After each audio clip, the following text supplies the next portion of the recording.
Hello everyone, welcome to my YouTube channel. So कैसे हैं आप सब लोग? जैसे कि आपको पता है कि असिस्टेंट रजिस्ट्रार का एग्ज़ाम है 25 जून को और बहुत ज़ोरों शोरों से लोगों की तैयारी चालू है और कंपटीशन बहुत ज़्यादा है क्योंकि इसमें है सिर्फ 13 पोस्ट।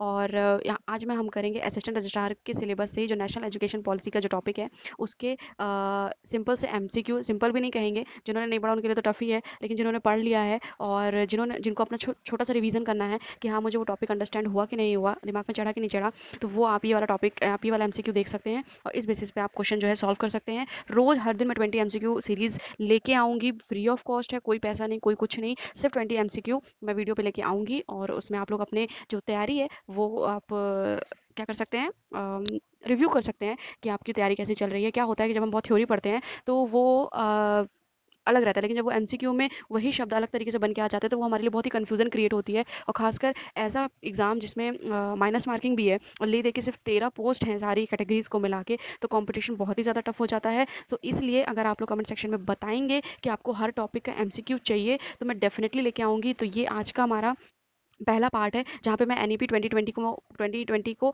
कवर किया है। इसमें सिर्फ 20 एमसीक्यू हैं। अगर आप बोलोगे तो मैं और भी ज़्यादा क्वेश्चन बढ़ाऊंगी और मैं यूट्यूब पे अपलोड करूंगी। तो चलिए बकवास की बातें करते हैं बंद और करते हैं काम की बात शुरू। और ये है हमारा पहला क्वेश्चन। अच्छा, ये इंग्लिश हिंदी दोनों है, इंग्लिश में मैं पढ़ दूंगी लेकिन हिंदी में मैं समझा दूंगी, तो इससे क्या हो जाएगा, दोनों को फायदा हो जाएगा, इंग्लिश और हिंदी मीडियम बोथ को। ठीक है। In 1964 Indian government had appointed an education committee. How many member were there in a committee? देखिए 1964 में इंडियन गवर्नमेंट ने एजुकेशन कमिटी अपॉइंट की थी। तो ये कितने मेंबर की कमेटी थी? तो ये जो है 17 मेंबर की कमेटी 1964 में इंडियन गवर्नमेंट द्वारा बनाई गई थी, एजुकेशनल कमेटी। सेकंड है, first education policy is passed by Indian parliament in which year? जो पहली एजुकेशन पॉलिसी थी वो इंडियन पार्लियामेंट ने किस सन में पास की थी? तो ऑब्वियसली बात है 1968 को पास की थी। तो पहली हमारी 1968 को आई थी, सेकंड हमारी इसी से उल्टा 1986 को आई है और थर्ड कब आई है ये मुझे ज़रूर आप कमेंट सेक्शन में कमेंट करके बताइएगा।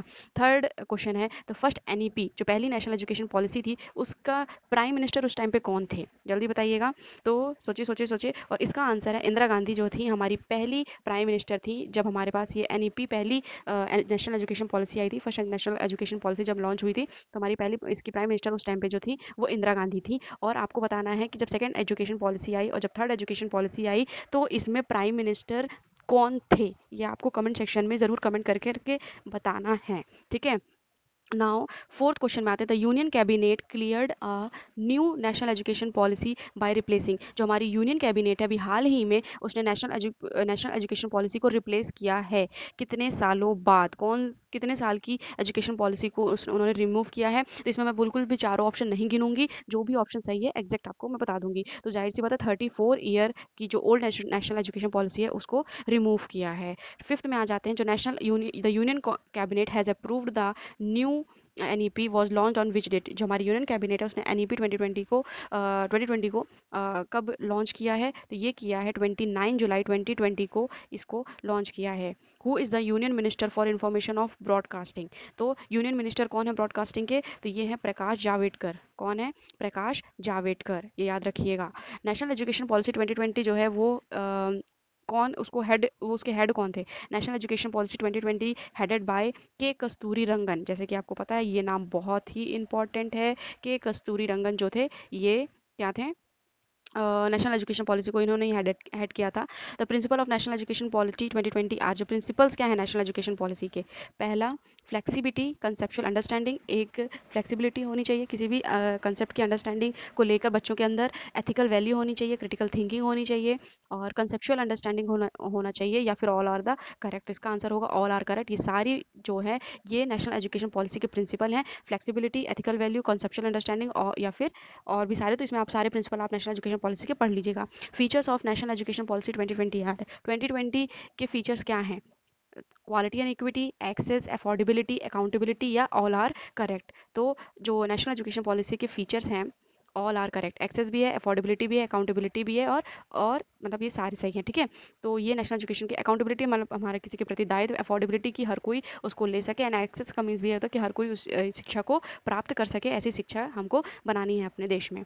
द द जो 10+2 का स्ट्रक्चर ऑफ द स्कूल है इसको कौन सा स्ट्रक्चर ने रिप्लेस किया है? तो इसको 5-3-3-3-4 को 4 ने इसको रिप्लेस किया है। ये बहुत ही ज़रूरी है, इसको आप लर्न करके रखिएगा। ये बहुत ही ज़्यादा इंपॉर्टेंट फार्मूला है, आ सकता है। Student will be allow to take up the coding. तो स्टूडेंट अलाउ हैं कोडिंग करने के लिए, कहाँ कौन सी क्लास तक, तो क्लास सिक्स के बाद वो जो है कोडिंग स्टूडेंट जो है वो सीख सकते हैं। मतलब बच्चों को पढ़ाई के साथ साथ और एक्स्ट्रा करिकुलर एक्टिविटी के लिए इन्होंने गवर्नमेंट ने क्या कहा है कि क्लास सिक्स के बाद बच्चों को कोडिंग भी सिखाई जाए, ना कि सिर्फ पढ़ाई पढ़ाई, वो अलग उस पे मतलब अलग दिशा में या अलग क्षेत्र में वो अपना काम कर सकते हैं। अगर जिनका पढ़ाई पे नहीं मन कर रहा है, कोडिंग वगैरह करने में मन कर रहा है, म्यूजिक में मन कर रहा है, या कोई स्पोर्ट्स से रिलेटेड मन कर रहा है, तो वो उस दिशा में भी जा सकता है, उस दिशा में भी अपना करियर बना सकता है। वोकेशनल एजुकेशन कहाँ से स्टार्ट हो जाएगी, तो ये क्लास सिक्स की इंटर्नशिप के दौरान ही ये वोकेशनल एजुकेशन जो होगी वो स्टार्ट हो जाएगी। All universities and college must aim to become multidisciplinary. जितने भी यूनिवर्सिटी और कॉलेज हैं वो, इनका एम है कि ये मल्टी डिसिप्लिनरी बने। कब तक, कब तक इनको बनना है, तो ये बनना है 2030 तक। ये इसमें मेरे दो ऑप्शन में कंफ्यूजन थी, 2030 कि 2040। तो ये आप ज़रूर कमेंट करके बताइएगा कि 2030 है कि 2040, हम उसको ही मानेंगे। इसका मुझे आंसर्स नहीं दिख रहे थे। ठीक है। फुल फॉर्म ऑफ जीईआर का फुल फॉर्म क्या होता है, ग्रॉस एनरोलमेंट रेशियो। ठीक है, जीईआर का ग्रॉस एनरोलमेंट रेशियो होता है। ठीक है। और फुल फॉर्म ऑफ परख, तो परख का फुल फॉर्म होता है, पलक का फुल फॉर्म होता है performance assessment review analysis of knowledge for holistic development. ये होता है परक का, ये कंफर्म है, ये लिखा हुआ है पेपर में, देख लीजिएगा, ये क्वेश्चन आएगा ही आएगा डेफिनेटली। ठीक है। Full form of NCT, national council for teacher education, इसका एनसीटी का फुल फॉर्म है। इस तरह के फुल फॉर्म बहुत सारे पेपरों में पूछे जाते हैं, तो इनको भी जरूर याद कर रखिएगा। चार ऑप्शन में कभी कभी कंफ्यूजन हो जाती है। According to the national education policy 2020, teacher will be able to teach the lesson in mother tongue और regional language up to grade. कौन सी क्लास से या क्लास तक जो है बच्चा जो है मदर टंग, जो मदर टंग है मतलब अगर वो केरल में है, तमिलनाडु में है, तो वो तमिल भाषा पे बोल सकता है, और जो भी उसकी क्षेत्रीय लैंग्वेज है उससे उसका क्या हो पढ़ाई हो, मतलब उस लैंग्वेज को यूज़ कर सकता है। Teacher will be able to teach lesson on in the mother tongue. इसका मतलब जिस क्षेत्र में कॉलेज है, मतलब जिस क्षेत्र में सॉरी स्कूल है, वहाँ पे जो भी भाषा बोली जाती है उस भाषा में पढ़ाई हो। तो ये किस कक्षा तक है, तो ये क्लास फिफ्थ तक है। क्लास फिफ्थ इसका आंसर हो जाएगा कि उस क्षेत्रीय भाषा में पढ़ाई होगी। ठीक है, या टीचर जो है उस क्षेत्रीय भाषा का यूज़ करेगा। By which year minimum degree qualification for teaching is going to be 4 year integrated BEd degree. किस ईयर तक जो मिनिमम डिग्री क्वालिफिकेशन है बीएड की, वो इंटीग्रेटेड मतलब बीएड के साथ आप बीएससी करना चाहते हो, बीकॉम करना चाहते हो, बीए करना चाहते हो, ये सारे कोर्स एक साथ चलेंगे। मतलब जिनको टीचिंग लाइन में जाना है, जो आजकल हम 3 साल का ग्रेजुएशन करते थे और 2 साल का बीएड करते थे, तो ये 3 2 5 हो जाते थे, तो सरकार ने इसे 4 साल 1 साल कम कर दिया है, 4 साल का कर दिया, जिसमें हम बीएससी प्लस बीएड एक साथ कर सकते हैं और हमारी दोनों डिग्री एक साथ कंप्लीट हो सकती हैं। तो इसका जो हमारा ये टारगेट है, ये कहाँ तक का है, एक सेकेंड, ये है 2030 तक का। एक सॉरी, यहाँ पे एक गलती हो गई है, बाय 4 ईयर का मुझे लगता है इंटीग्रेटेड वो है 2040।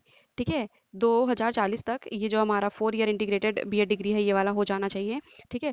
और आप लोग एक बार ये वाला क्वेश्चन कंफर्म करके बताइएगा, इसका आंसर जरूर कंफर्म करके बताइएगा। By which year the minimum degree qualification for teaching is going to be 4 year. ठीक है, तो ये वाला क्वेश्चन आप जरूर मुझे आंसर करके कमेंट सेक्शन में बताइएगा क्या है।